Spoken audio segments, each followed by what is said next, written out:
Okay, here we go. Had a request from a longtime friend of mine, actually schoolmate of mine. We went to school together, John Burnett, and so he wanted to. He asked me to stop over to Beck's Grove. So hopped the BushCat in the air, a little chandelle off the end, and a little fast forward. Right over to Beck's Grove. Now you can see we're in the wooded area here. There's just no other way to explain it. I learned to fly out of this airport, and that's why I'm not afraid of the trees. It's like we were surrounded by trees on the first training mission I ever went on. So here we are, dropping down over the trees toward the end of the runway, and carrying quite a bit of speed because there was no wind, and I planned on going all the way to the other end, just taking off for the other way. But nice thing about Beck's Grove is they got the paved runway, and on each side of it, they've got the grass runway, which I want land on the blacktop with the Airstreak tires because it's just really, really tough on them Airstreak tires to land on the blacktop. But in any case, this is the Beck's Grove folks. Here we are at a request for Beck's Grove. So we came over here, landed. We landed to the west, and there's no wind, so we're going to go ahead and take off to the east. Here we are, just circling around down on the end here. John came over here just for you. Hope you enjoyed the ride. John, I hope you enjoyed the ride. We're going to take off going to the east, so we're down on the west end of the runway. This is a 4,000-foot runway, cut right out of the trees. Been here for many, many years. Like I said, I learned to fly here at old Taylorcraft that I owned back when I was a kid.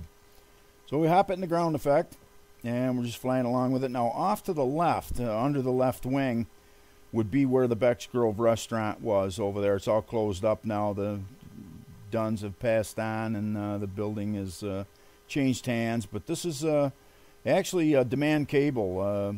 Bobby Hoffman owns it, and he bases his business out of there. But on the way home, I was going over to check on Farmer Bob and caught the VanLieshouts down there combining. And this is the same field that I videoed them top dressing the liquid manure on earlier in the year. And you can see they got quite a crop of wheat or oats or a grain crop here, and I'm not sure what it is. But right here in the middle of the field, where the road is, you can see there's a power line right there. So clearly you don't want to get involved with that power line. This other side's quite a bit shorter, but here's the combine and the tender along with it, and you can see them offloading the grain from the combine bin into the tender. And of course they got another field here, and we circled around the other way, get a look at them. It's the same shot. I just jumped up and turned around and come back down through. We'll get you another look at them here with the tender going along. And those are big machines.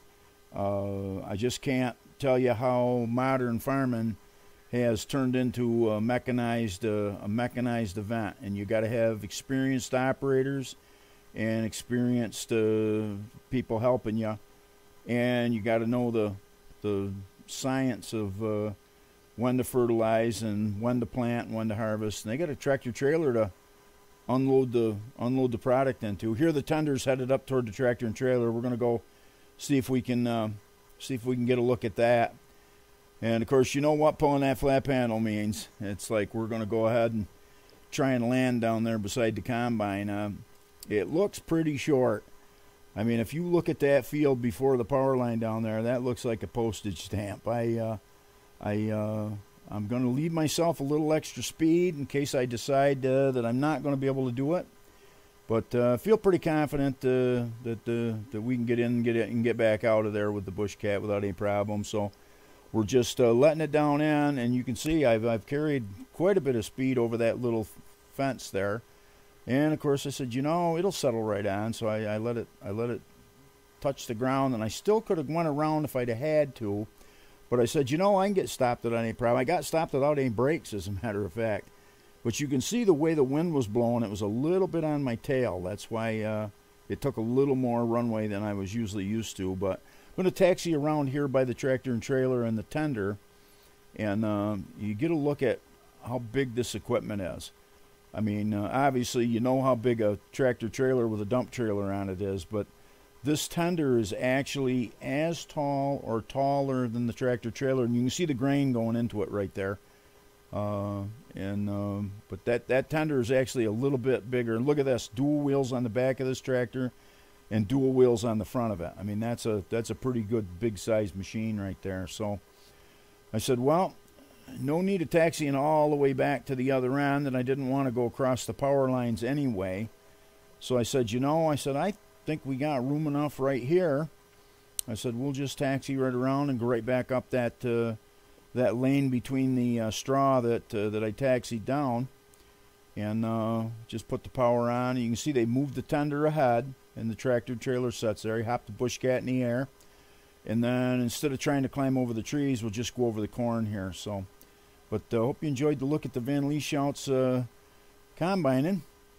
Blink of the BushCat's eye, we're back over home here, and you can see how much longer the runway here looks than what we landed on over there in the wheat field. And this is actually only 1,800 feet, and we historically only use a small portion of it.